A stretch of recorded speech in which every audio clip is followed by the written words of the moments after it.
بسم الله الرحمن الرحيم. مساء الخير. Your Excellencies, esteemed guests, ladies and gentlemen, أصحاب الدولة, أصحاب المعالي, أصحاب السعادة, good evening. Meeting the needs of the present without jeopardizing the ability of future generations to meet their own needs. This, ladies and gentlemen, is our global goal. Sustainability in all its forms, economic, social, and environmental.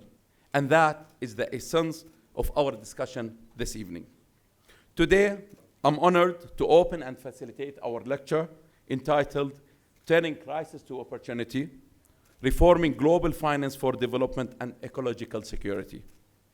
Our two esteemed speakers will address global finance reforms and their relationship to national development programs to overcome existing crises and turn them into opportunities for achieving growth and environmental security.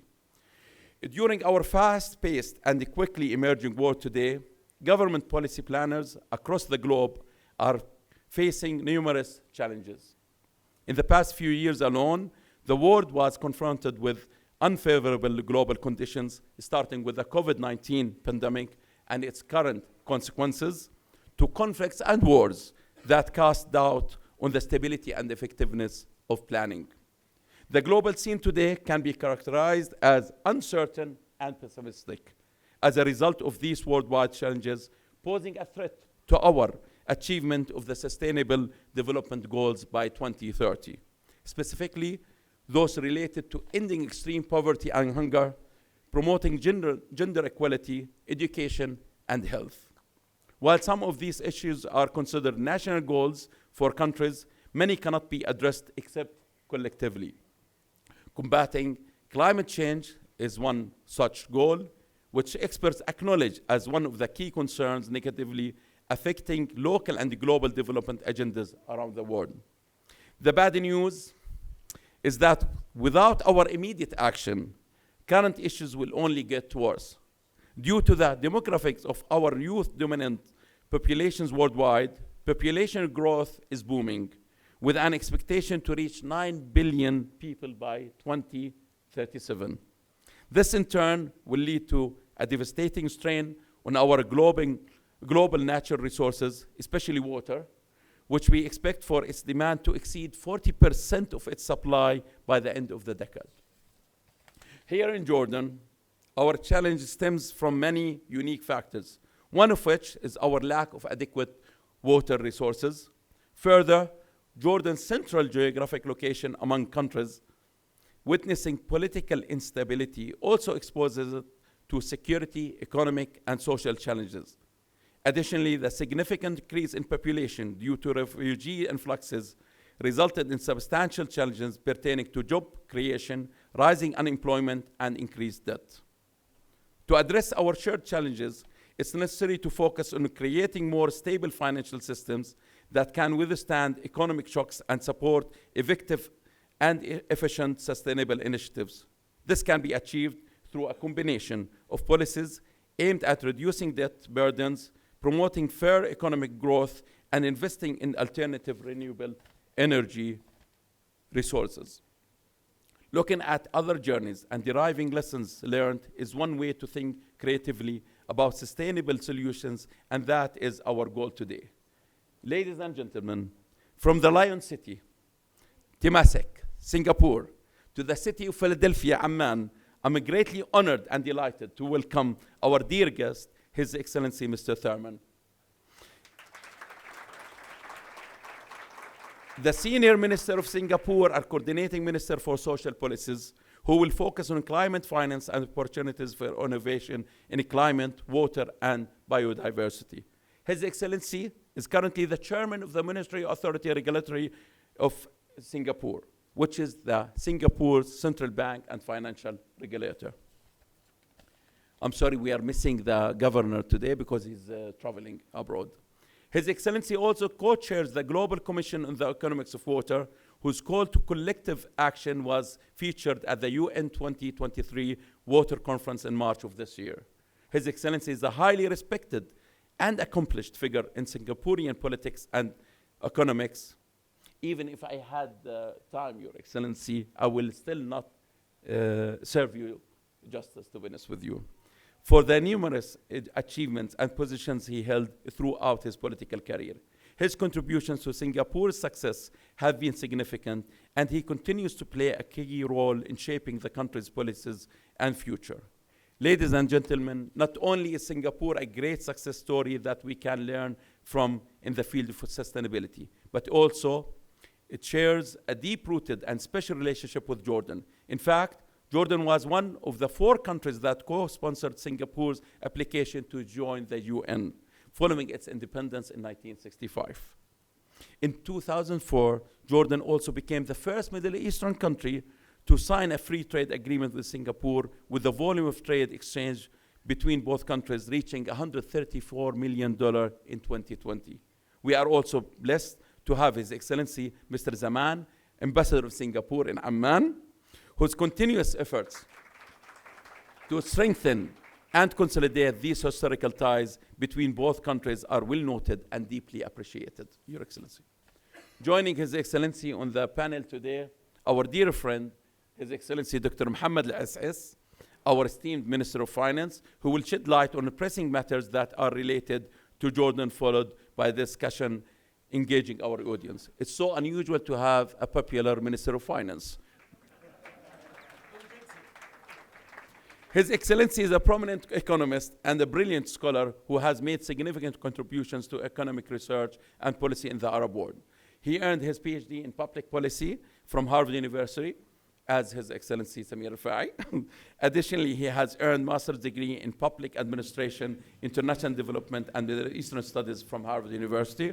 Dr. Al-Issis has held various positions throughout his professional career, including Minister of Planning and International Cooperation, Minister of State for Economic Affairs, and Special Advisor to His Majesty King Abdullah II. Your Excellencies, we look forward to hearing and learning from you today and having time to discuss and exchange views on this very important topic. Your Excellency, the floor is yours.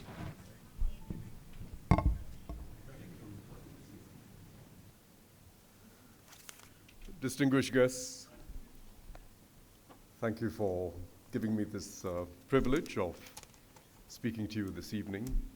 We have an exceptionally distinguished audience. I had wanted to address each person in turn, but I was advised by the foundation that there were too many people who were very important, and it was much safer to simply say distinguished guests. But thank you, Omar, for that excellent introduction. And let me go right into the content of my speech.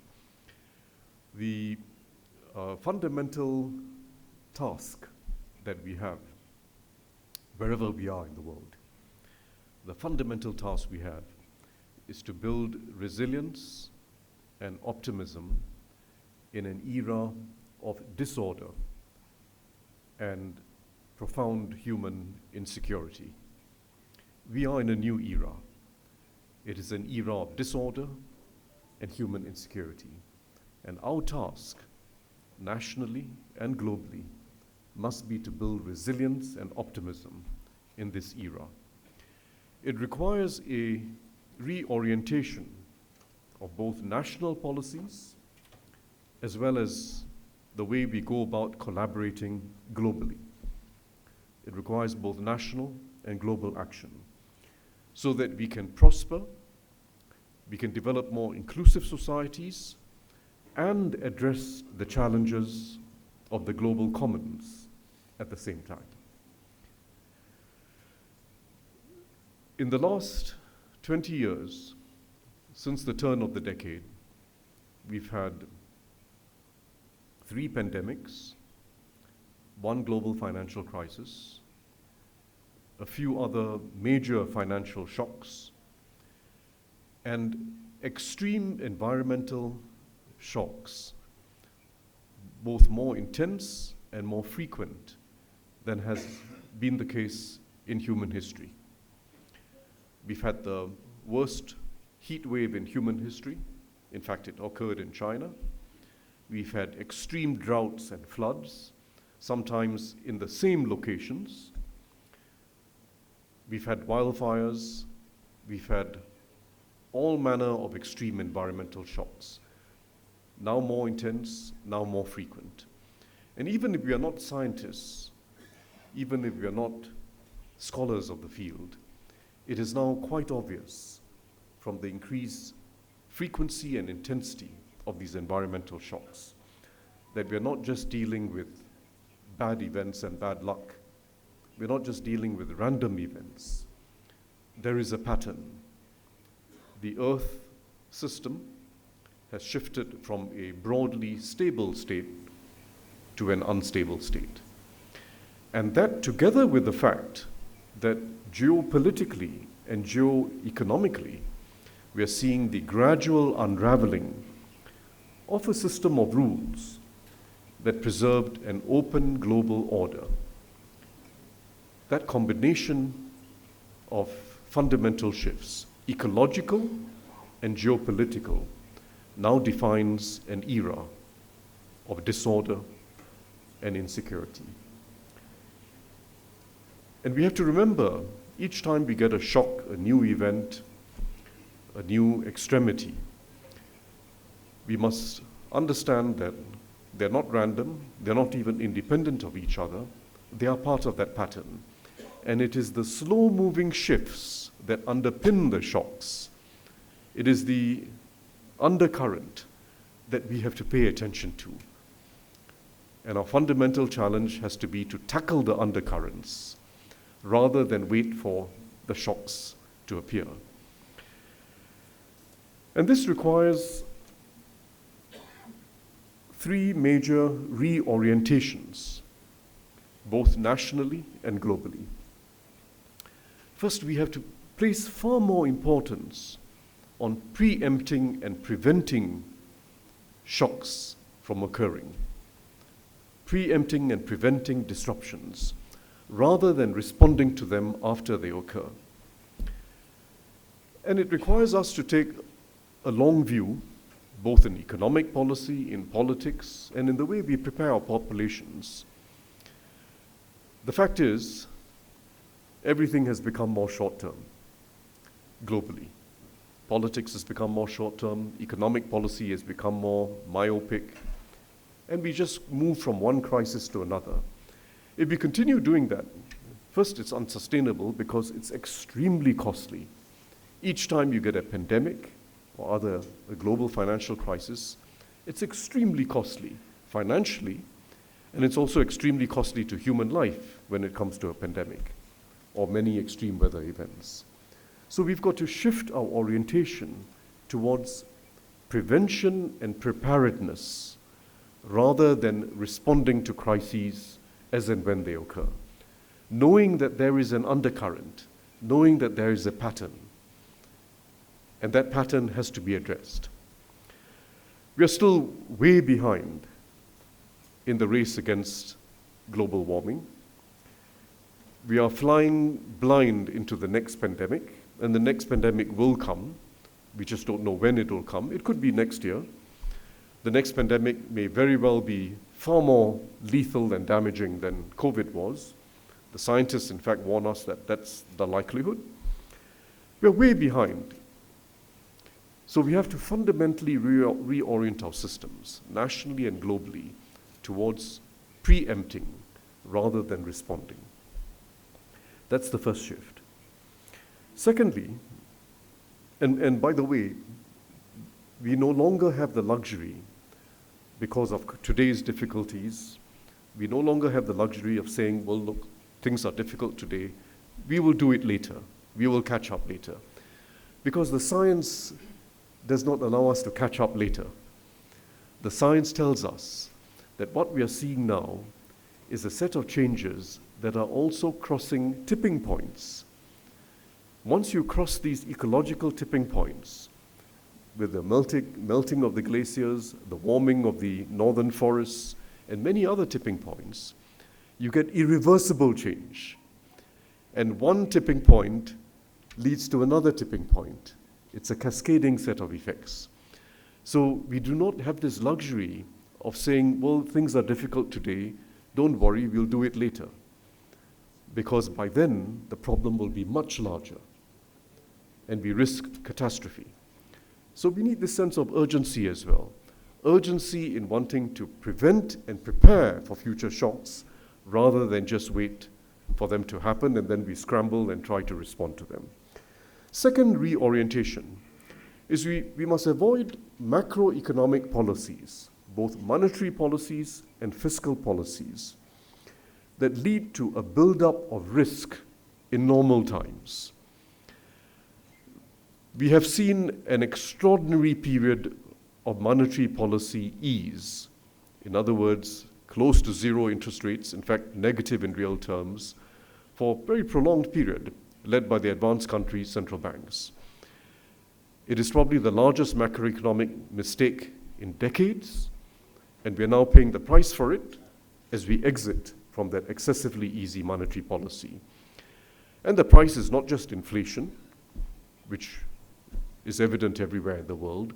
The price is also financial instability, because what happened is central banks allowed for and even incentivized the buildup of risk in the financial system, as well as in the real economy.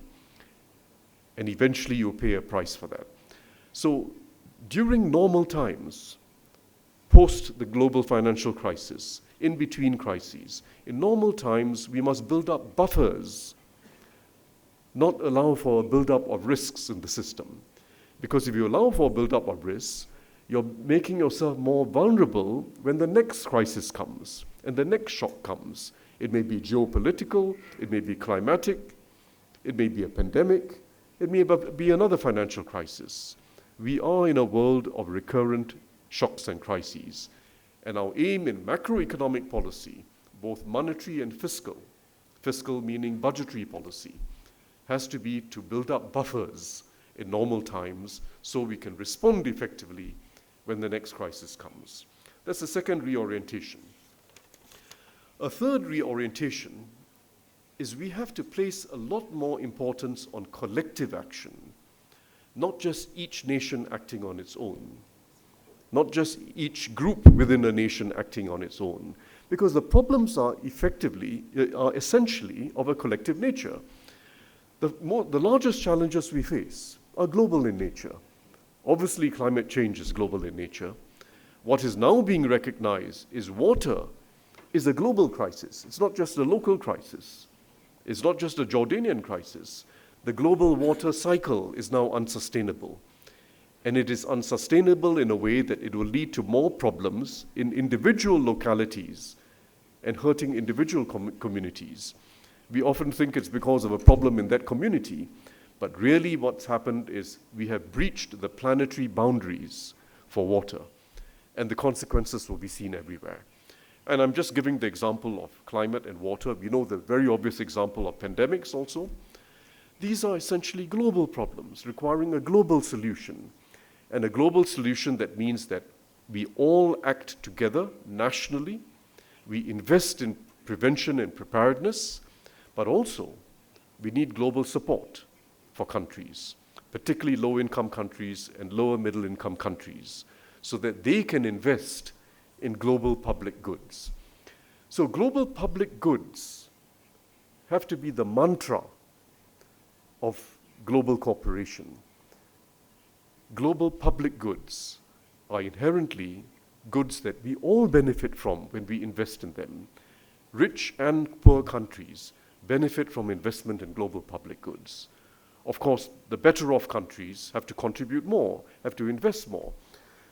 But once we think collectively about the issue, we have to move away from thinking about this as a matter of aid transferring from one part of the world to another, from the north to the south, from the rich to the poor, but thinking of it as collective investment in collective security, because that's what investing in global public goods is about.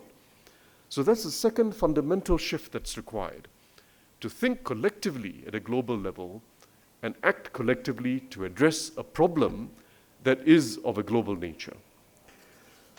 Those are the three basic shifts that are required in orientation. The first, as I mentioned, has to do with preventing rather than responding.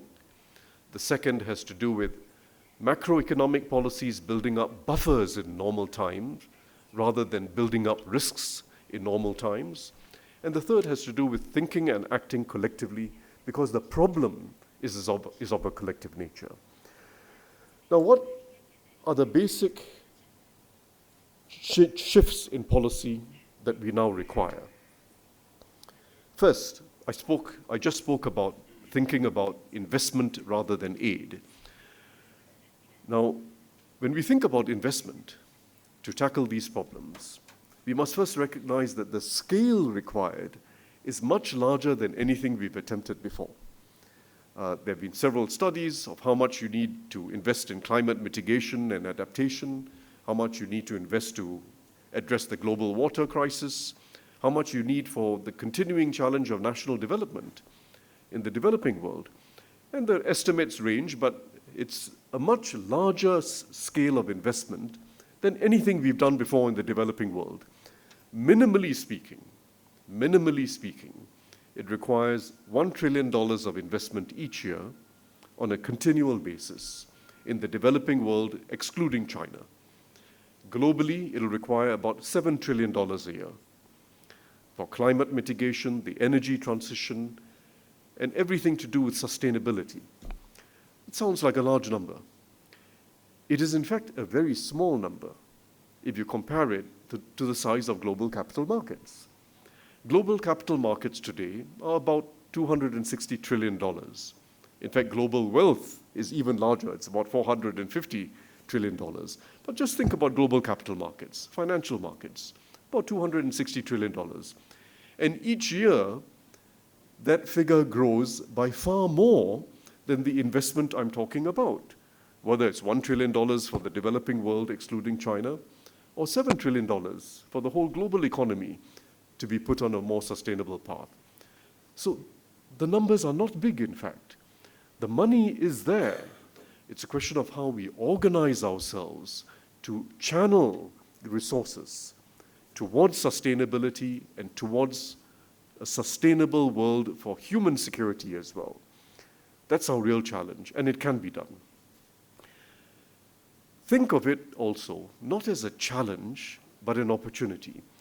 Because this is the largest opportunity for economic growth that we have seen in a long time. The amount of investment required, roughly speaking, if I look at what the IMF analysis says, for instance, very roughly, is about 3% of global GDP. You've got to invest by another 3% of global GDP. So if, for instance, today's investment level is about 25% of GDP, you have to increase it from 25 to 28%, just simply speaking.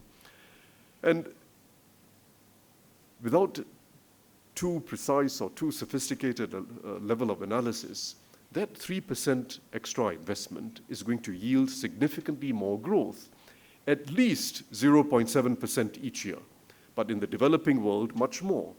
So we are going to be able to grow by about 20 to 25% faster than we previously were doing if we organize ourselves, if we channel resources the right way. This is an opportunity for growth that we haven't seen in decades. It's an opportunity for both the rich world and the poor world and the middle-income world to benefit. So think of this challenge of sustainability, the Sustainable Development Goals, and human security, not just in the negative sense that this is a terrible challenge. Think of it as an opportunity for growth, inclusivity, gender equality, and peace. Next shift is to be able to design policies that address national development needs and global public goods at the same time. Because if you simply talk about it as a global public good issue, there's a real risk that countries which are low income and lower middle income will find that they just don't have the resources. Global public goods don't just benefit them, they benefit the rest of the world. They'll prefer to just carry on doing what they want to do in national development, which is carbon intensive and not sustainable. But there is, in fact, a way in which we avoid a trade-off between national development and global public goods in each sector. there are ways in which we avoid that trade-off. Take agriculture. If we move to precision irrigation, if we move to climate-smart agriculture, switching to crops which are drought resilient, if we switch to crops which require less water, switching away from rice to millet, for instance. These are strategies which are not against the interests of farmers. In fact, if designed well, they can raise yields and raise farmers' incomes, and they can be part of new national development strategies. And I'm just giving that as one example. If you think of healthcare, clearly we need to invest in global public goods and healthcare to prevent pandemics. But those investments can be designed for national development as well, strengthening of primary healthcare systems, strengthening the ability to detect new diseases before they spread, strengthening even the human resource capacity of the healthcare system. These are benefits not just to prevent the next global pandemic, but strengthening national systems and preventing even non-transmissible diseases like tuberculosis. So what we do to prevent a major outbreak of an infectious disease is also useful at a national level to prevent non-transmissible diseases. That's healthcare. And then you have many other areas. Shifting the whole mix of energy over a period of transition from fossil fuels to renewables is not against economic growth if we design it well. If we understand it as a matter of transition and phase out, not a sudden shift, but a phase out of fossil fuels and an increase in efficiency of use of energy in every industry. So this is a very important area for national and international planning. How do we avoid a trade-off between investments in global public goods to tackle the global commons and national development priorities? And sector by sector, it is in fact possible for us to do this. Third shift is we have to invest more in the international financial institutions, the World Bank, the MDBs, the IMF. They're extremely efficient institutions. Whatever criticisms we have for them, they're valuable and efficient institutions because the public dollar we put in each of these institutions is multiplied. They multiply the public dollar on the capital markets, and they are then able to crowd in private capital. And when we think of those figures I mentioned earlier, $1 trillion in the developing world, excluding China, or $7 trillion globally, we can only invest on that scale with private capital.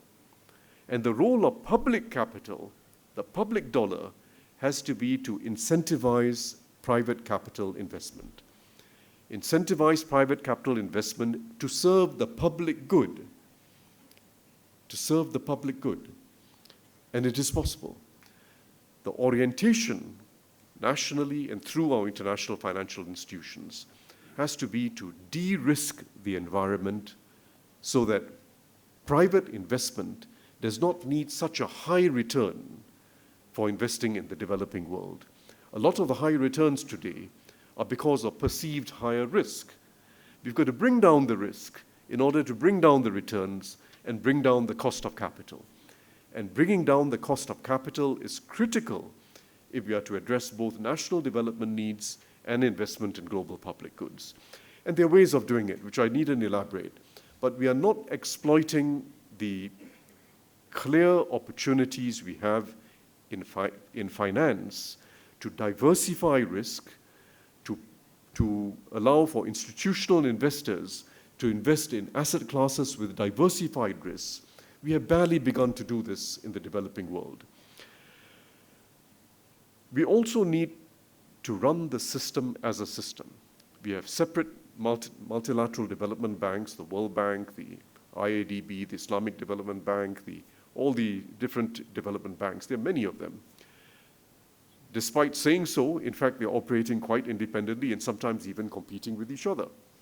We have to run it as a system, together with the development finance institutions, which are bilateral, run them as a system, because that way we can coordinate with national authorities far more coherently, but we can also crowd in private capital far more effectively to serve the public good. Development finance today is too fragmented, too siloed, and uncoordinated. And we have to bring it together, country by country, on country platforms, work with national authorities to be able to scale up private finance and scale up development impact. So run the system as a system. And finally, in global finance, we have to strengthen the global financial safety net.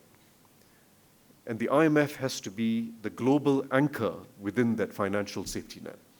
The fact is, compared to 30 or 40 years ago when problems happened in a country, it was often because the country itself messed it up or had bad luck.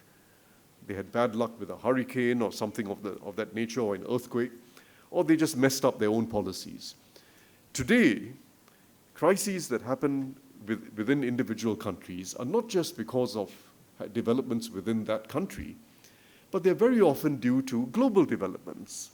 Most of the crises in the last 20 years were global crises, with problems in one part of the world spilling over to the rest of the world. And that is a fundamental reason why we need a global financial safety net. And the IMF has to be a stronger anchor within that system. We have allowed for the IMF to become smaller relative to the size of global capital flows, and we now have to restore its rightful position at the center of the global financial safety net. Further, we have to think of national responsibility. That's an important shift as well. At the end of the day, this has to be a global political pact and a global economic pact. Stronger global support for countries for national development and to invest in global public goods, but also stronger national strategies to raise revenues. And I know Jordan has embarked on an ambitious strategy, medium to long-term strategy to raise revenues, and to develop domestic capital markets, which are still largely undeveloped in the developing world. Domestic capital markets that pension funds and other institutional investors can invest in. National financial strategies are a critical complement to enhanced global financial support for the developing world. State capacity, developing our own capacity within government, anti-corruption, anti-money laundering, developing the skills to be able to promote industry. State capacity is critical.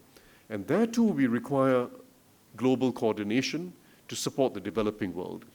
But it's not simply a matter of transfers of knowledge from the north to the south.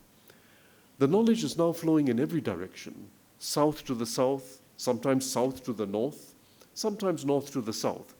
And if you look especially at cities, there's now a network of cities around the world where knowledge is being transferred on their experience with sustainability, with developing inclusive living, and towards raising the quality of life in a city. And very often, it is cities in the south that are transferring knowledge to cities in the south. The knowledge is flowing in every direction.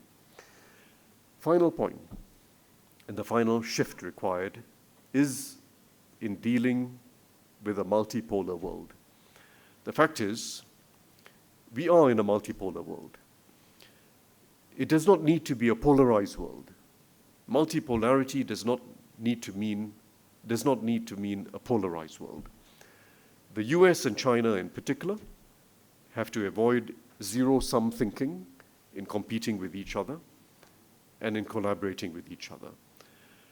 We have to move away from zero-sum thinking. On some issues, countries have to compete and compete fiercely. But we're seeing too much zero-sum thinking, which involves putting down the other side rather than growing the pie. And we will not be able to address the challenges of the global commons, climate change, pandemics, the global water crisis. We will not be able to address the challenges of economic development, which ultimately affect everyone, including the rich countries, unless the major powers find common ground to collaborate in addressing the global commons, in supporting the World Bank and the MDBs, in strengthening the role of the IMF, and seeing it as in their national interest to do so, in their own national interest to collaborate with the other major powers, let alone the mid-sized powers and the rest of us as small countries. So developing that non-zero-sum game approach in global relations is itself a precondition for what we have to do. And that rests ultimately on domestic strategy. An open global order, a non-polarized world, has to rest on domestic societies which are not polarized. And domestic strategies in education, in healthcare, in worker training, in inclusive growth are ultimately the foundation for an open global order and a non-polarized world. Avoid domestic polarization, and if we fail to avoid domestic polarization, we will also fail to avoid a polarized world. So let me stop there. I think we have a window of opportunity now. We have a window of opportunity which we have to use to build momentum in the direction of these changes. The world doesn't change overnight. We can't radically reorder the world within 1 or 2 years, but we have to build momentum and take bold steps in the directions required. Move ahead even if we haven't got it perfectly designed. Don't let the perfect get in the way of the urgent and necessary. Thank you very much.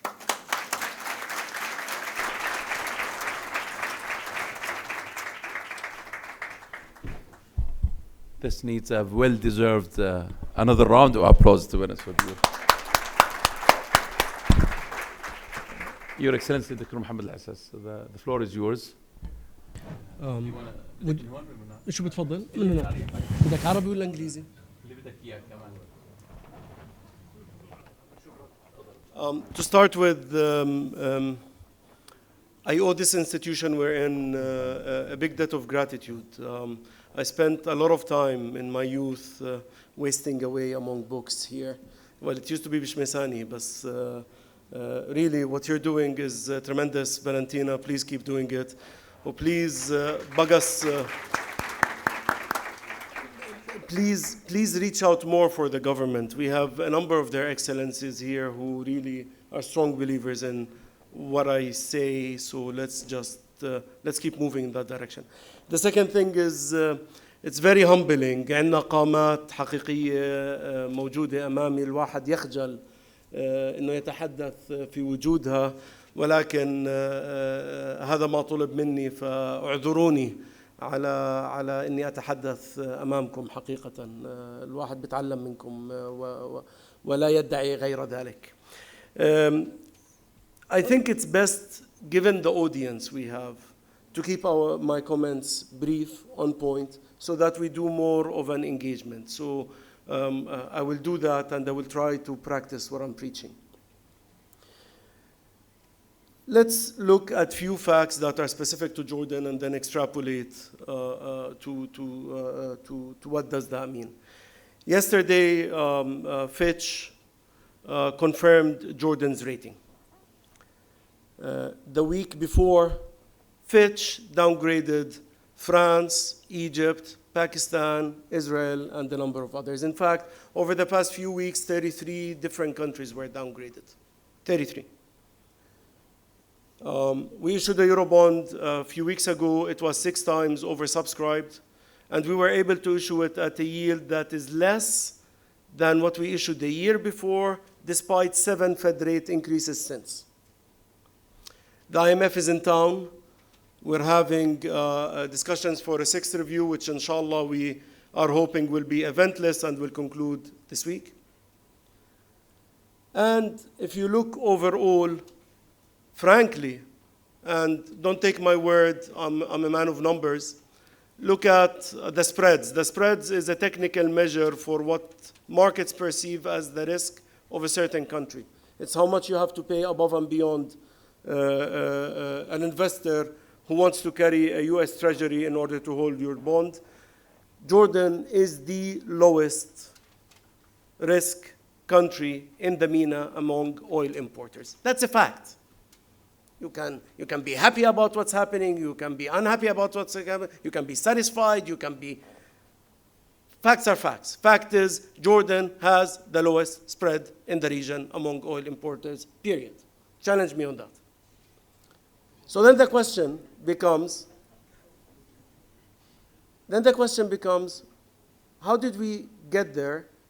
How do we ensure we stay there? Are we satisfied? Where did we fail? Where did we succeed? How did we get there? It's very simple.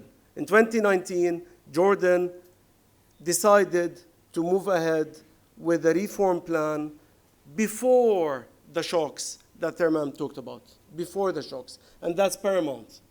Because you need to gain credibility and establish your credibility, not when your back is to the wall, but when you have space to continue monkeying around and you decide, I'm not going to do that. I'm going to actually reform, get serious about reform, and build the buffers that Tharman talked about. Not when the crisis hit, it's too late, before the crisis hits, as you just told us, Tharman. Our program came from a basic foundation which says, whatever we do should not harm growth. It should help growth, so it should be growth positive or neutral at best. It should build buffers in a progressive way بعدالة اجتماعية نبني إيرادات تتأتى من الدخل ولا تتأتى من الاستهلاك, because frankly we've done enough of the latter, and I think there isn't much room from it. And we needed it to be socio-stable, and the only way you can do socio-stable is if you're progressive. And the third one is, we will only commit to deliver what we know we can deliver, hard as it is. But we would not promise the sky if the sky is not tenable. And that's what we've done. Hence, we've pushed a serious amount of reform. I remember standing before Parliament in 2019. Most of you remember it as the Khudar و Fawakeh speech. I remember it as my commitment as a Minister of Finance not to raise taxes and to achieve my targets by progressive fighting of evasion and avoidance. And many people were hesitant that this is not achievable. Well, here we are, 4 years after the fact. We've hit every revenue target we committed to, and we've hit it progressively. ليس بالضغط الإضافي على الطبقات الوسطى، لأنه حقيقة مضغوطة كفاية، الله يعينها، واجبنا أنه ننزل هذا الضغط، ولكن حتى نستطيع عمل ذلك بطريقة متعادلة ماليا واقتصاديا يجب أن نبني إيراداتنا من قاعدة تعتمد على الدخل وليس الاستهلاك. We've done that. 4th year on record, we've done that. In fact, Jordan was one of the few countries during 2020 under the pandemic that was able to achieve its revenue targets without having to raise rates. That's the first lesson. The first lesson is you own your program, you do it before the crisis or the storm hits, and you start establishing credibility bit by bit. The markets are way smarter than a government official, and they will call your bluff if you blink, and therefore you must stay the course. That's lesson number one. Lesson number two is very simple. Good policies yield good outcomes. Simple as that. You cannot keep doing bad policies and expect magically to have good outcomes. So what are the good policies we've done? We've built our revenues progressively. We were very, very responsible when it came to our expenditure. We've increased significantly our capital expenditure. We've increased it from around 850 to close to 1,600, not even close to where it should be, but at least we're moving in the right direction. And we've done that in a transparent way, which emphasized the role of anti-corruption and good governance of policy. The third lesson is international organizations, the IFIs that Tharman talked about, really have a place in this global economy, but they have not, and it's all the big countries' fault, including all those that have voting rights. We have not kept them with sufficient ammunition given the rapid changes in the economy. These institutions were built post-Bretton Woods in the 40s. They were aiming to achieve stability globally at a certain period, serving developed countries, and the world has changed significantly with the emerging economies, but we have not kept up with the time. Take an institution like the IMF. The IMF was built to be the airbag that opens up to save your life. When that happens, it hurts like hell. But it saves your life. But keep in mind, it only opens after you crash, not before. What we've done in Jordan is we went to the IMF in 2019 and we said, we haven't crashed, but we know the world is full of shocks, and we want to build this airbag as a buffer to protect us from this crash. In fact, we want to build other indicators that prevent a crash. You know, the car systems these days have a lot of fancy bells and whistles. When you go over speed, they go nuts. When you don't put your belt, they go nuts. They almost treat you like an idiot, but they try to save your life. And by doing that, they're trying to save us from legal sharks like my friend here. And that's why these automobile vehicle manufacturers do that, right? Well, we've done that. We built the buffers before the shock. What happened since? 3 black swans hit. COVID, black swans are tail-end events for those that are quantitatively savvy. It's events that happen very rarely, but when they happen, they have a massive impact across the board. So their probability of happening is very small. Their impact from happening is very big, like COVID, which Tharman said, and I think everyone among us here would agree, are no longer rare events, but we should expect them to happen with a higher frequency. Then there was Russia-Ukraine. Russia-Ukraine, I remember in April 2020, His Majesty called for a meeting, and he asked us to increase our wheat reserves. He said, I'm worried about the day after COVID. There will be a demand-supply shock. The demand will increase. The supply may or may not keep up. Build your reserves. At the time, we had 12 months of wheat in strategic reserves, and he asked us to increase it to 18 months. I remember as a Minister of Finance, it's my job to be stingy. I did this. So he said, Mohammad, the day will come where you actually are grateful we did that. And the day has come last year, because we bought at $285. The prices went over $550, and we didn't have to buy, and nobody felt the shock in bread domestically, unlike other countries, because we prepared these reserves. We built these buffers. The issue of building buffers also served us well in stagflation. It is, I remember in April 2020, there was a media intervention by the government. It was around قرار الدفاع رقم 6, in which I was put in front of a camera and they didn't have much to say, so I started pontificating. So I said, you know, you think this is bad? COVID is bad. What worries me is the day after COVID, when there will be a stagflation, because there will be a supply shock, a demand shock, and both are moving towards increasing inflation and decreasing output, and that's what worries me. And to prepare for that, our central bank, the governor is not here, but our central bank, our true independent institution, and I see many bankers among us. One anchor of resilience this country has is we have a true independent monetary policy. ما بطلع لي كوزير مالية أحكي مع محافظ البنك المركزي كلمة غير مرحبا. And that is the safeguard of your dinar, and that's why the dinar is safe when many other countries are facing the music when it comes to the stability of their currency. And that's the independence of institution. And that's what gives you. And you don't build it overnight. That was built over decades. And safeguarding it is all our responsibilities. So 3 shocks, COVID, Russia-Ukraine, stagflation, we survived it. And we survived it by maintaining our resilience. But let's call a spade a spade. If you go out in the street and ask the average Jordanian citizen how is he or she feeling, they're not satisfied. So let's not mix between macro stability, which we achieved, and micro stability, which we still have a lot to achieve in. Unemployment remains painfully high. Female unemployment is probably the one metric that is the most painful among them. We do one of the best jobs worldwide educating our girls. We do one of the worst jobs worldwide employing our women. And that is simply not something we should accept. If you want to raise the standard of living of an average Jordanian household, you can increase the salary or wages of the working man, mostly, or woman. Just talking numbers here, I'm not being chauvinist. By 5 to 10%.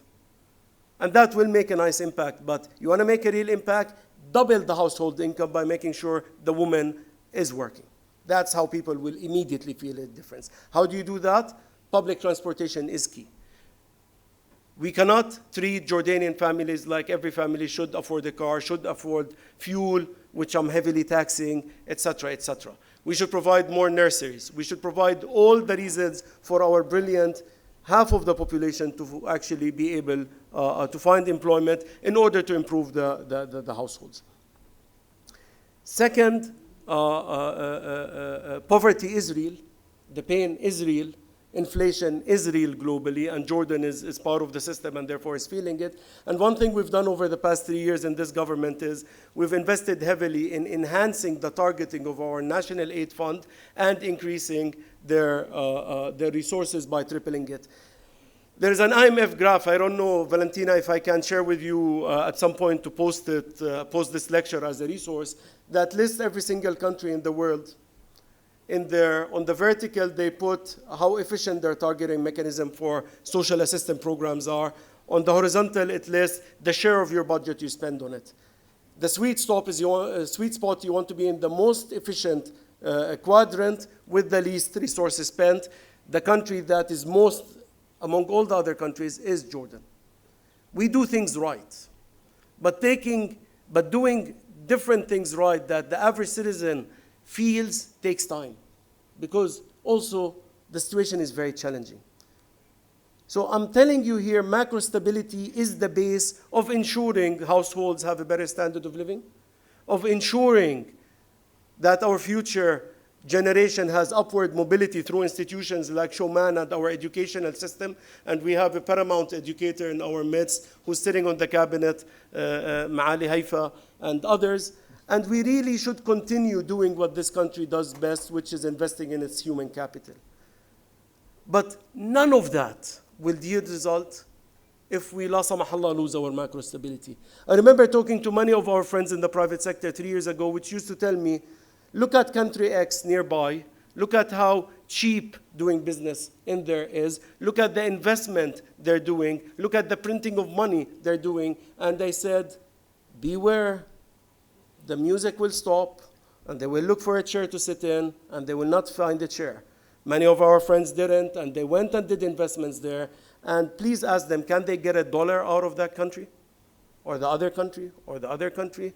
This country maintained resilience. We practice a sport of being always negative, but we should give credit to this country. It maintained resilience when many other countries didn't. I'm not telling you that as a member of the cabinet. IMF, Fitch, Moody's, S&P, BlackRock, Marathon, Wellington, Goldman Sachs, Asset Management, Citibank, and Fidelity, and every other investor that bet with their money, they're not being nice to us out of it, they bet with their money on the stability of this country, are telling us that. So the challenge then is, how do we take this stability and turn it into prosperity? How do we turn surviving into thriving? That is the challenge we need to address going forward. And of course, as every good politician does, I promised you something and I didn't deliver it. I said I'll stay short. I didn't. Forgive me.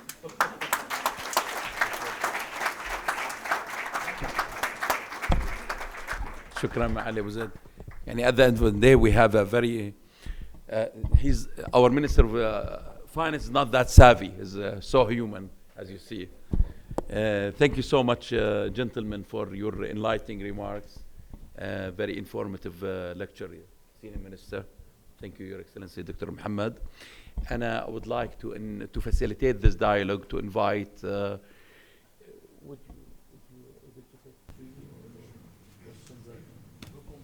round of questions. Like, we'll start with 3 questions, starting with His Excellency, former Minister of Digital Economy and Computership, Mr. Muthanna Gharaibeh, please. And كل واحد بده يحكي كلام بس يعرف عن نفسه ولمين الكويستشن ادرس.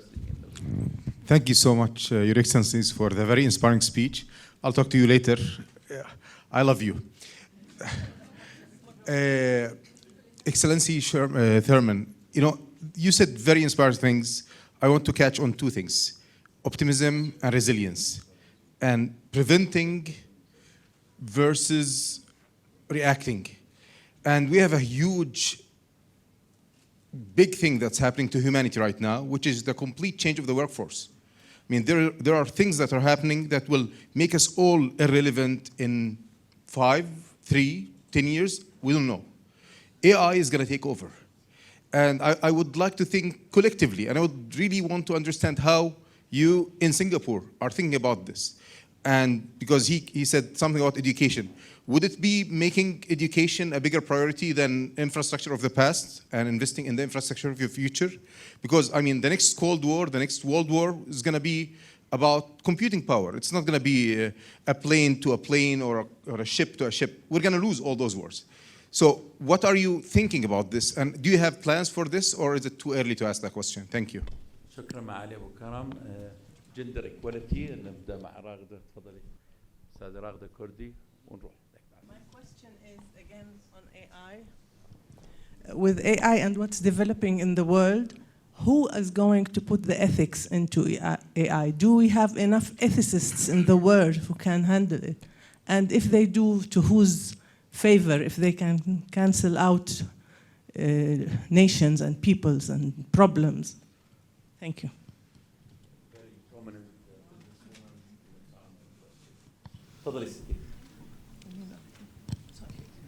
Thank you. Good evening. Echoing His Excellency's comments, thanking Shoman for raising this important topic. My name is Shada Sharif. So a question to Dr. Tharman. You talked about collective action and the need to run global institutions as a system. I'm wondering what would it take really to break down the silos that we see within global institutions, perhaps between the global north and global south, and even at a country level. We hear a lot about the need for systems thinking, water, energy, food nexus. My question to you is, are our global platforms serving us well enough, quickly enough, to perform that collective action, specifically in the face of a global crisis like climate change? Thank you. His Excellency Dr. Ibrahim Saif, a prominent economist in the region, Foreign Minister of Energy and Foreign Minister of Planning. Thank you, Dr. Mohammad. Thank you. Dr. Tharman, you talk about the common goals, common global. But after COVID, there are certain things that develop that can assure us that countries are looking inward more and more. So if we are talking about global trends, also the globalization as has been introduced in the past is seriously changed. Now, Jordan is a small country, and you address the issue of a polarized world.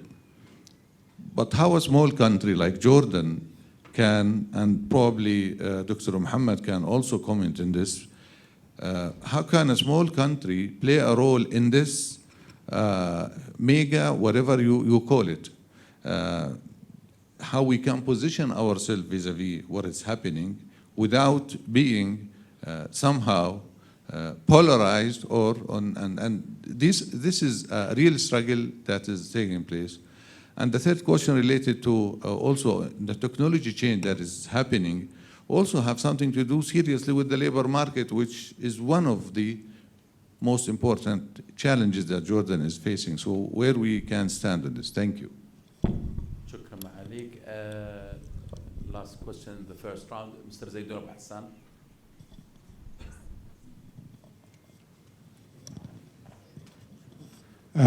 Hello, Dr. Tharman. Thank you for very good points. And I thank Abdul Hameed Shoman Foundation for its hospitality. Before artificial intelligence takes over, our unemployment doubled in the last 10 years, or less, 8 years. It went from 12% to 24%. So which institution do you think should really look at it? I mean, I know we're doing well on the financial level with the praises from Fitch and what have you, but there is a price that has been paid by unemployment.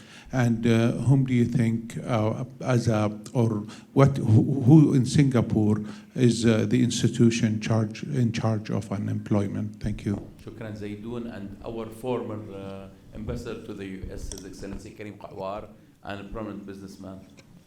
Thank you again to Shoman Foundation, Your Excellencies. Just a question to Maali Abu Zaid. One of the biggest challenges in Jordan is the cost of energy and the losses that NEPCO has taken on as a burden. What's the plan to relieve NEPCO of what resulted from a political decision in 2011? And how can we make energy cost attractive to local investors and to foreign investors, which now we are at the point where renewable energy is being hindered, trying to fix the fiscal problems of NEPCO and the energy sector? Thank you. Senior Minister. Thank you. This is working, right? Yes. Yeah. Thanks. Those are really very good questions, so addressing them in turn. First, on the challenge of AI, and in particular, generative AI. I think this will be different from the challenges that came with previous eras of technological innovation. This is more profound because it gets much closer to the realm of human skill and human ingenuity. I would say it's an example of how what happens will depend not just on how technology develops autonomously and through commercial incentive, but what happens will also depend on how we respond today and continually through public policy.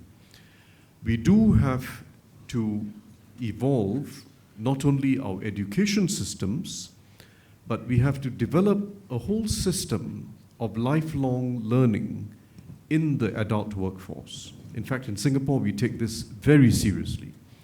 Within the education system, we know now that technologies like generative AI will be able to do many of the common tasks, and maybe even some of the uncommon tasks done by human beings. Previously, it was largely the ordinary worker that was affected. The blue-collar worker in factories, the ordinary worker. If there's a positive dimension of generative AI, it's in fact going to be the people higher up who are now going to be disrupted. And the challenge is to ensure that the broad middle in our workforce is able to not just adapt to AI, but is able to use AI, whether it's ChatGPT or many other apps that are going to come into the future, to just improve the quality of service and to improve the quality of what we do at the workplace. And that requires first starting young. Starting young, I think most education systems, and I speak as someone who is for 5 years an education minister and has remained in education since then, for many years now, most education systems are still far too focused on testing predictable knowledge, testing people's ability to remember what is predictable. There's an inherent difficulty in testing what we call creativity. And too many sort of cliches about creativity. It's more open-ended, it's more exploratory. It is not so easy to test. And our challenge will be how we can run meritocratic systems, fair and meritocratic systems, without an easy standardized test. The easy standardized tests allow us to test the old skills, and some of them are still relevant. I won't give it up entirely. But we need new ways of developing children, starting from young, all the way through for about 12 to 18 years, in the more open-ended learning that even AI is not going to be able to do anytime soon. What we call creativity, but it's basically open-ended, more imaginative capacities in every individual. Not easy to test, and we've got to find ways in which we do it whilst keeping the whole system fair and meritocratic. But lifelong learning is going to be critical, and we put a lot of emphasis on it in Singapore. It requires subsidies, it requires employers to be part of the game. Employers have to set aside time for workers to engage in continual learning. It has to be part of the new social compact. Employers, the government, and trade unions and workers themselves. It's a new social compact. And I would say that education has to be conceived now very differently in terms of its time span. It is a lifelong endeavor. The problem of ethics is even more difficult to address. There is no global governance for it. Most countries do not even have national governance to address it. I'm not hopeful that we'll be able to reach multilateral agreement on these issues, but coalitions of countries have to start moving ahead. Define guidelines, work with the private sector, work with the leading platforms to be able to put in the guardrails. Europe is very important in this regard. Europe is very important in this regard because their instincts and their values are such that they'd want to avoid the damage that comes from uncontrolled AI. I think we should work across what we call the global north and south on this. Coalitions of the willing have to get together, define standards, define guidelines, and work with the leading companies to be able to have at least a mainstream of AI that does not lead to disastrous consequences for human society. But as it stands now, this is a more dangerous challenge than the economic challenge and the job challenge, because it can undermine democracy very easily. On the question that came from further back, in my opinion, this should be low-hanging fruit. Getting the system to work as a system, getting the MDBs to work on a country basis with national authorities, with some division of labor. The World Bank concentrating on capacity development, another MDB coming in doing infrastructural financing, but doing it as a coherent whole. If we simply compete, everyone wants to pick the best cherries. And what's neglected is the longer-term capacity development that the country needs. So the incentives have to change within the multilateral development banks, where the project officer, the program director, doesn't just get credit because they gave a loan and they kept the loan on their books as long as possible.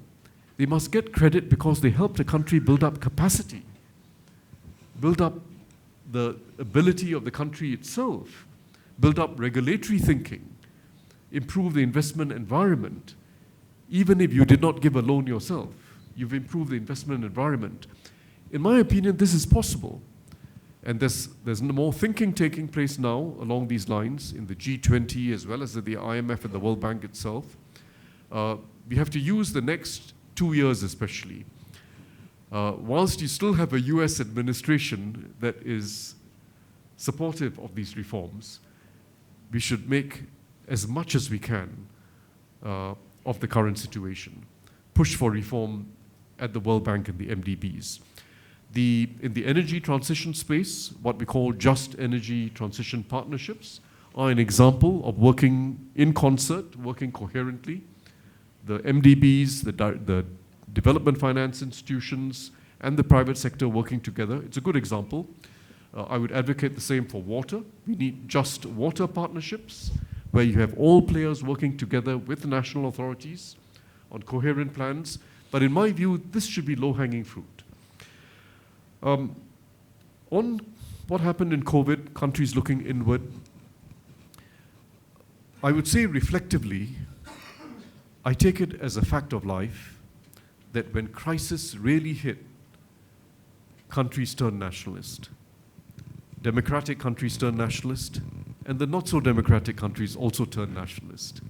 So the solution really has to be, when we think of prevention and preparedness, we need to put in place ahead of crisis sufficient manufacturing capacity, regionally distributed as part of a globally coordinated system, and we need ahead of time global funding so that you can get procurement for the developing world. I would not put much store by countries being internationalist in a crisis. They will serve their own electorates first. It happened not just in the advanced countries, it happened in the developing world as well. They served themselves first. And that's just the nature of the political economy. So what we have to do is to build enough capacity. If here we're talking about vaccines, right? You need the capacity of vaccine production that's enough to go around the world, even if countries are nationalistic. And this is not an economically unviable proposition, because this capacity that you build in peacetime isn't going to lie there empty. It's used for all the other purposes that we have. There's a whole range of infectious diseases which we need to cater for in normal times, when you don't have a pandemic. Use it to the maximum. Make it even commercially viable. So this is, to my mind, the next step in multilateralism in global healthcare. Investing ahead of a pandemic in the manufacturing capacity for vaccines, for drugs, for testing facilities, ahead of time. So that even if countries become a little bit nationalistic in a crisis, we still have enough capacity in the system. Small states are always at a disadvantage. We now have a forum of small states at the United Nations, which in fact Singapore coordinates. Together, we are not insignificant. Together, we are not insignificant. We are listened to. And in fact, even the G20 listens very carefully to what the Forum of Small States says. So I would say we have to coalesce as small states. We tend to think in more open terms. We tend to be more internationalist. Even amongst the advanced countries, if you look at the Scandinavians, some of the small European countries, they think very alike to us. So small states have to band together to support an open world order and to support collective thinking and non-zero-sum thinking. Finally, on unemployment, I would say, and reflecting again what my colleague Al-Issis, Minister Al-Issis said earlier, a growth orientation in everything we do is important. Our social policies, our economic policies, everything must have a growth orientation. If you think about debt sustainability, it's debt divided by GDP.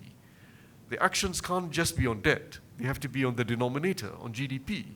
So that if we are borrowing, we're investing it in activities and projects that will yield future growth.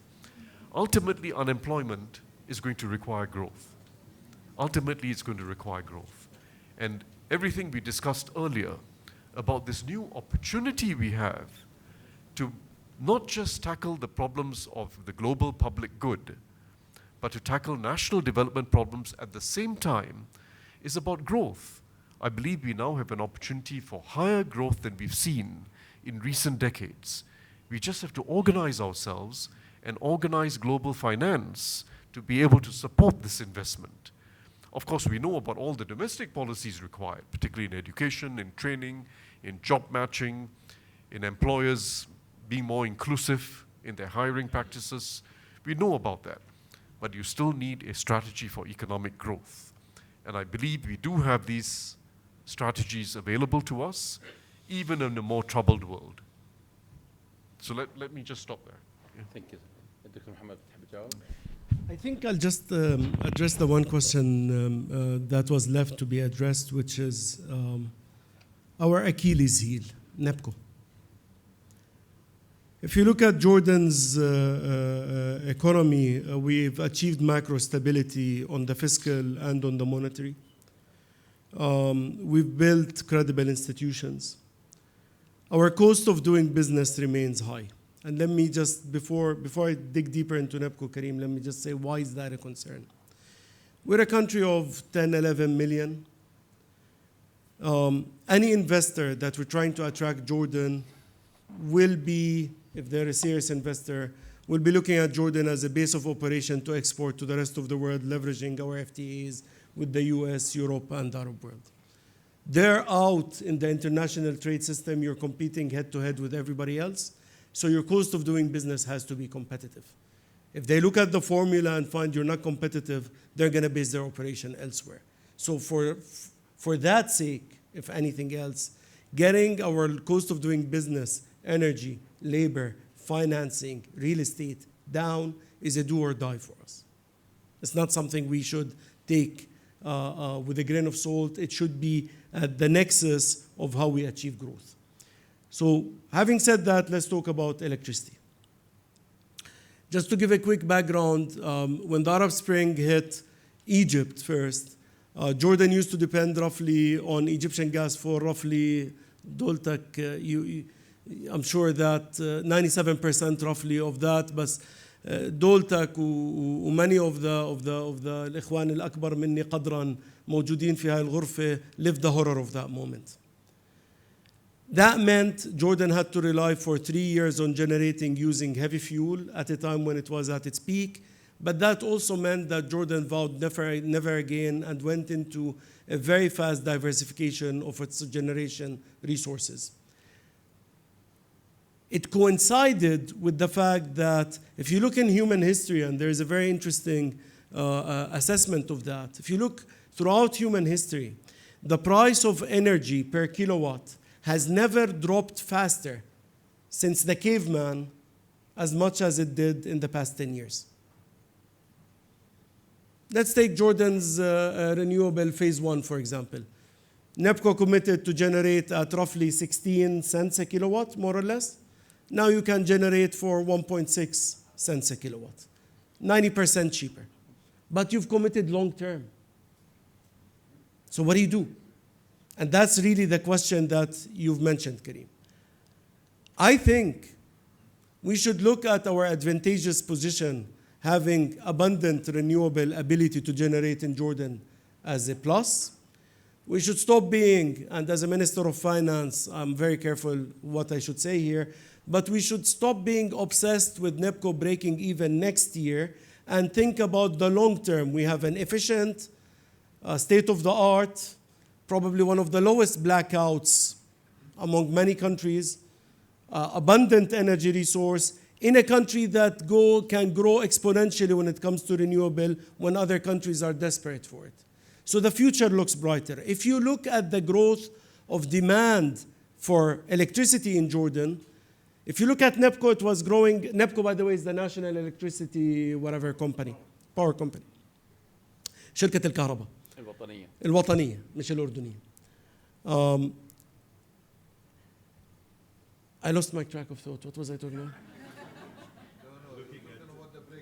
Thank you, sir. If you look at the growth in electricity demand in Jordan, for NEPCO it was at 2% over the past 10 years. 2%.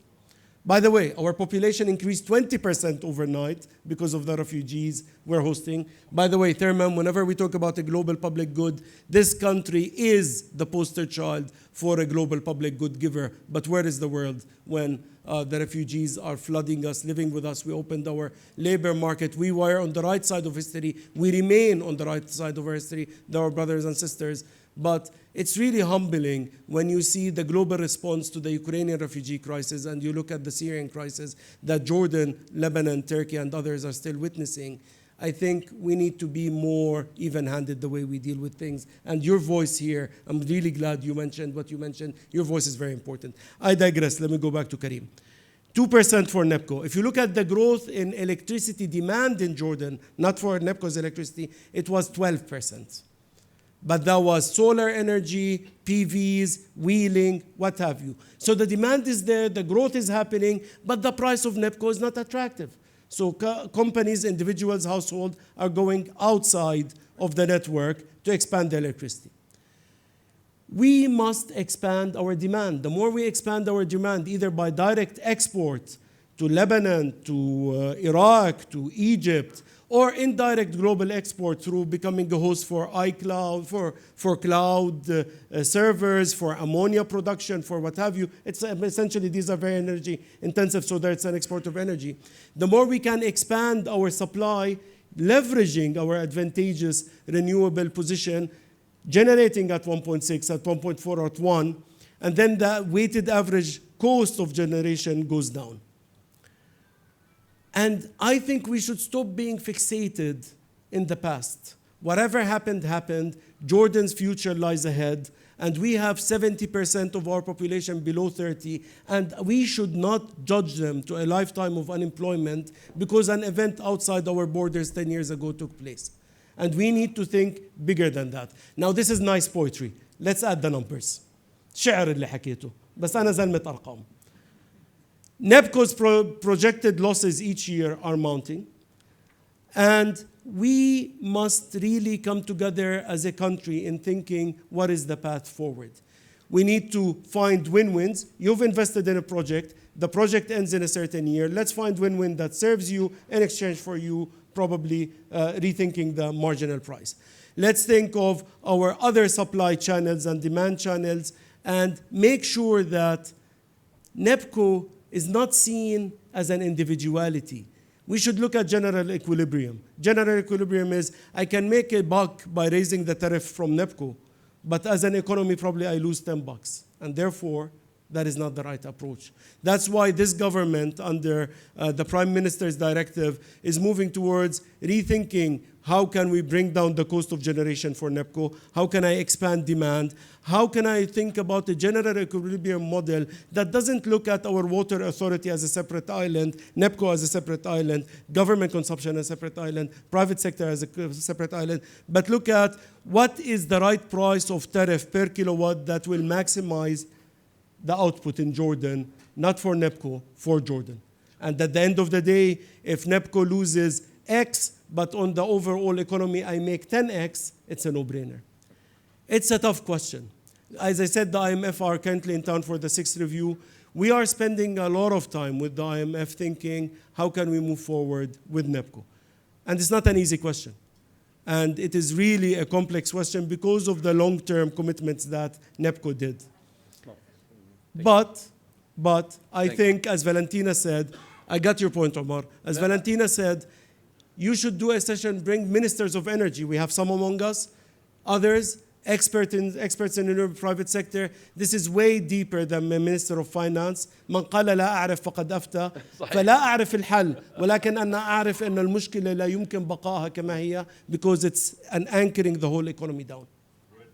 I'm so tempted to give the floor back again to Karim, but we دخيلك لا دخيلك لا. But we'll have a very quick questions, another round.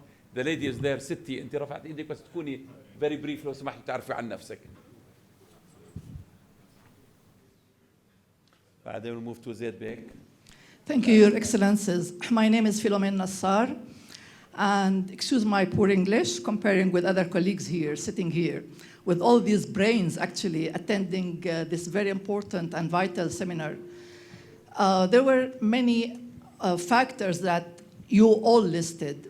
So I just tried to quote some. Mr. Tharman, you talked a lot about the sustainability and the instability, knowing that we're here in the Middle East, living within the context of instability. And you're aware of. How could we just overcome this instability and enjoy this stability and the sustainability, knowing that the SDGs 2015 is about to end by 2030?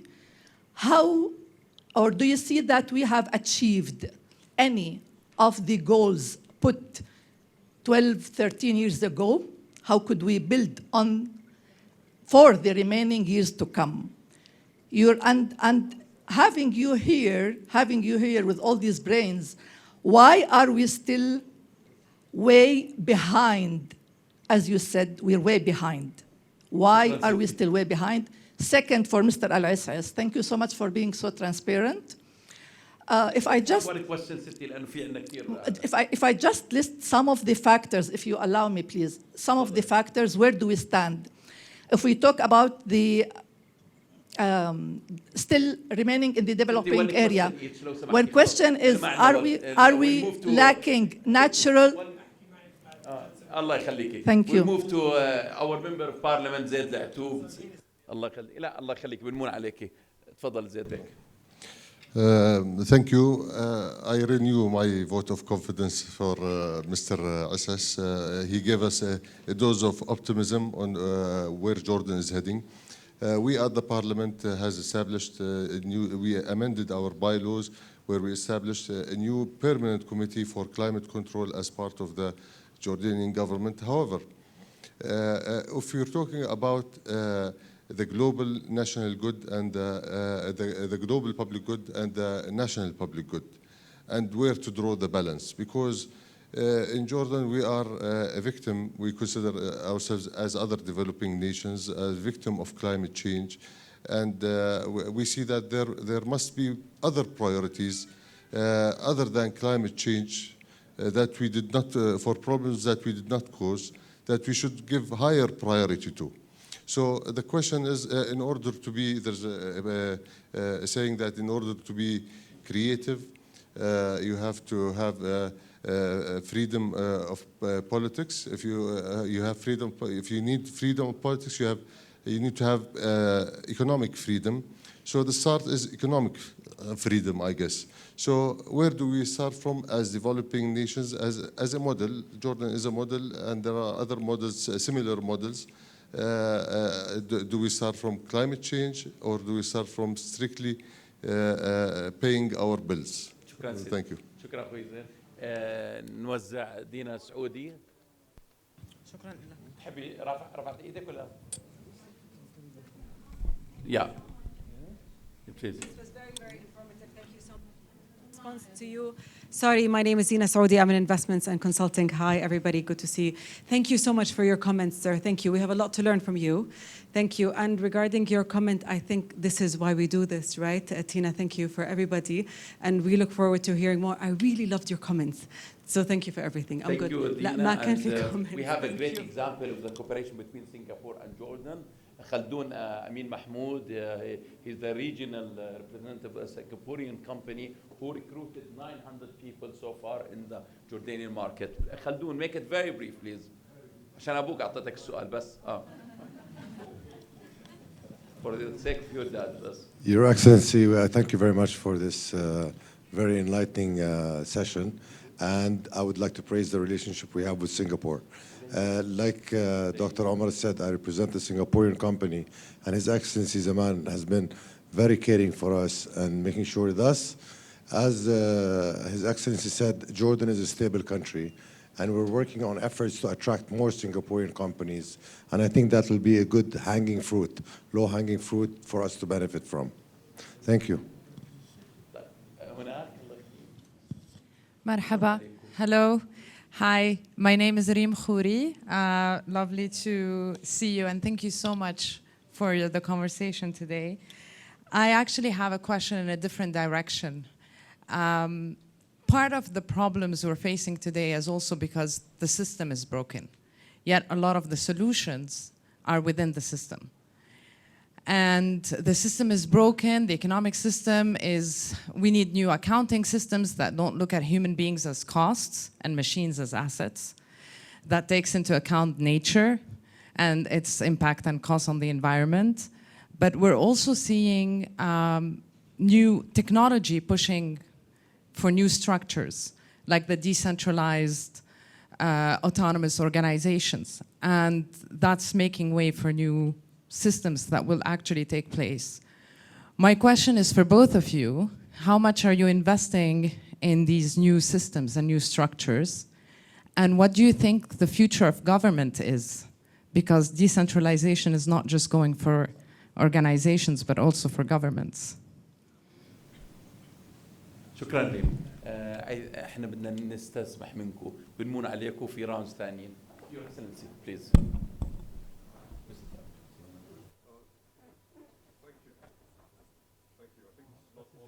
Yep, it's on now, yeah.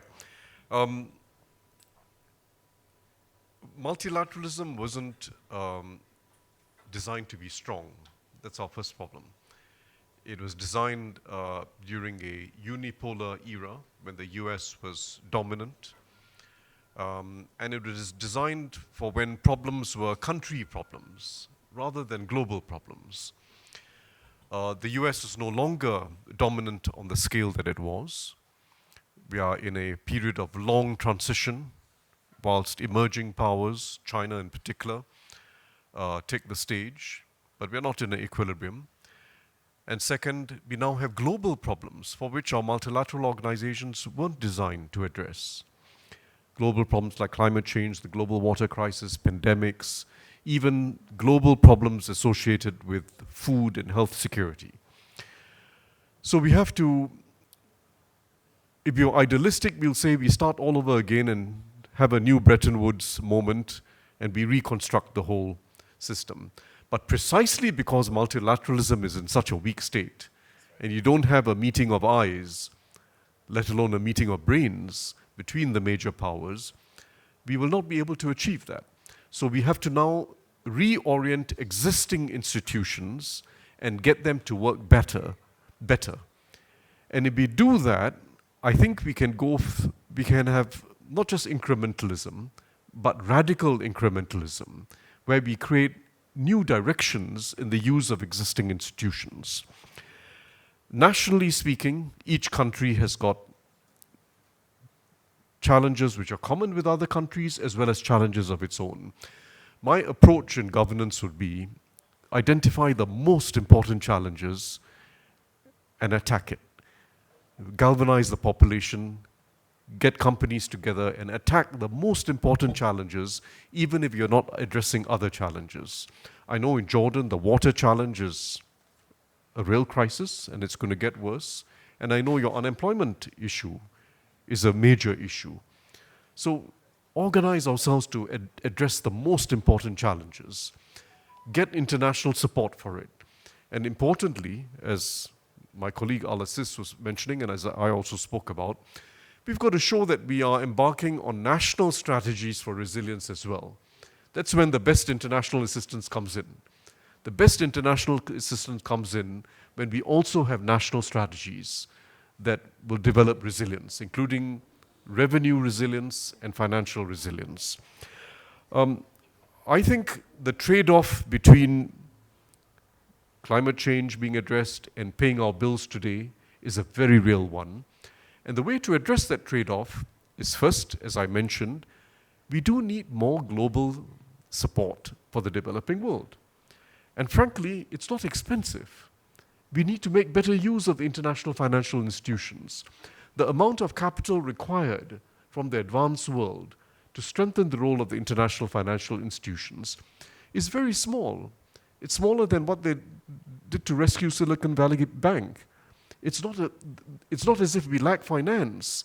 We just need to have collective thinking and rational thinking, and even, I would say, thinking in the national interests of each of these major donor countries or creditor countries. It's in their national interests to engage in collective actions that address global common goods.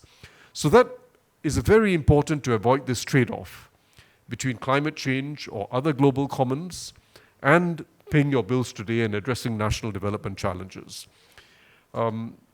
So let me stop there, but your question on decentralization is an important one. I would say the nature of the challenges we face today will not be solved only by national governments. You need local government, you need civil society, you need scientists and experts, and you need some of them operating in international networks. It's a more fluid multilateralism that we need. But don't let that fluidity stop us from engaging in bold new directions. You still need the United Nations, the IMF, the World Bank to move in new directions. And they've got to then take advantage of these networks of players, including non-traditional players, including civil society and scientists, like I say. Take advantage of them and bring them in to collective action. So let me leave it at that. Dr. Mohammad? Try just, for the sake of time, to combine a couple of the answers together. Listen, new systems, where do we go from here? سعادتك وثقتك means a lot, really. I was delighted to see that we had a wafd from the parliament who engaged heavily in DC with the IMF and the World Bank, and this is what this country needs more of. Let me step back, and I will get to Reem is a colleague. Reem actually does something amazing. Every time we meet, she looks younger, I look older. So yeah, we used to be in university together. Great seeing you, Reem. You're much more older than her, Mohammad. If you say so, sir. Very true. Thank you, Omar. Okay, let's take us. That's exactly right, and that's the answer to your question. But let's take a look and see where we are, not as Jordan, but as global citizens in the world. The U.S. is heavily polarized, going through stagflation that it will have no option but to break it, and it will only break it by slowing down the economy, potentially bring it to actual standstill. And they're willing to do what it takes to break it. So all the policies, the interest rate raises, everything are aimed to slow down the economy. Countries like Jordan that are pegged to the US would have to follow on the interest, so that will have immediate ramifications, although our economy is not growing as strongly as the US, but you'll have to follow that to protect your currency. China has just faced the slowest growth they had in the past 42 years. Europe is really pondering an existential question when it comes to their relationship with Russia and their dependence on Russian gas. And therefore, they are matching the fight on inflation, but their question is much more challenging than the US. The US is having a demand shock, so you raise interest, you slow down the economy, you bring down inflation. Europe is facing a supply shock because of the energy prices, and supply shocks are much more existential to deal with. So they're facing a very different challenge. And China, we talked about. So the world globally is facing a very, very challenging time. Don't be fooled. The lull we're in is not the end of the challenges. It might be very much the calm before a bigger storm. Inshallah, la. But you have to be resilient in thinking about that. Second question. Let's say the world today decides to meet and rebuild institutions or build new institutions such as the World Bank or the IMF. Like Tharman said, they will not be able to do that because the world is heavily fragmented.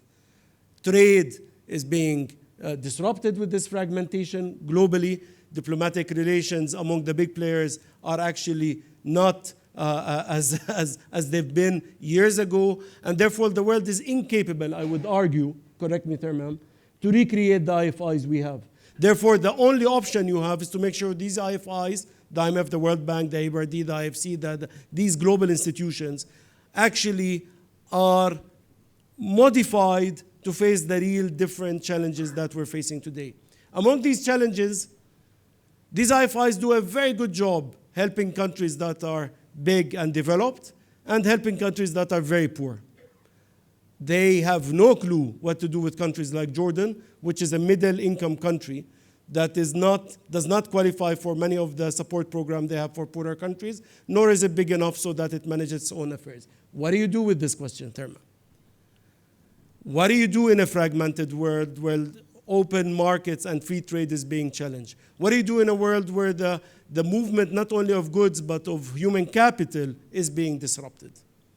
So reality is the institution we have, lousy as they are as good as we're going to get in the next medium term. So making sure their function is a safeguard for all of us. Where do you go from here, sir? Having that reality in the background of your mind, maintaining and safeguarding your resilience is a must. Do not please anybody take it for granted that Jordan is resilient, that the dinar is stable, that inflation is low. Take a half an hour plane ride from here to any of the surrounding countries that are not oil exporters, and you'll understand the value of having a managed inflationary environment, managed fiscal affair, managed macro stability. It's a blessing that we take for granted, but we shouldn't. وحمينا المواطن الأردني متوسط الدخل كدولة مش بس كحكومة بالحفاظ على أساسيات الاستقرار الاقتصادي المالي، الحفاظ على التضخم في مكانه، الحفاظ على قوته الشرائية. It's far from our aspiration, but reality is it could have been much worse if we haven't done that. So where do you go from that? Continue your resilience, continue to build buffers, and do whatever it takes to translate macro stability to micro stability. Do whatever it takes to help the Maali Abu Karims of the world, Al-Hanande, or the Muthannas Maali of the world, and Marwan, Ughero, all these brilliant minds that are on the frontier of technology, make that technology an engine for growth for Jordan. And frankly, given all of the above, you understand the need for economic administrative reform or economic reform that His Majesty has been encouraging us to implement, and the Prime Minister has been really working to implement, because frankly, given the above, red tape and bureaucracy is a luxury we can no longer afford. And therefore, every government official should be wondering, how can I make that investor more attracted to Jordan, not what we usually do very well, kick them out of Jordan. Thank you so much, Your Excellencies, for such an enlightening intellectual evening. And thank you for the audience for coming, and يعني شرفتونا. وبستسمح عذرا دكتور ديب ودكتور حمزة وأخونا هون المرة الجاية إن شاء الله. شكرا كثير.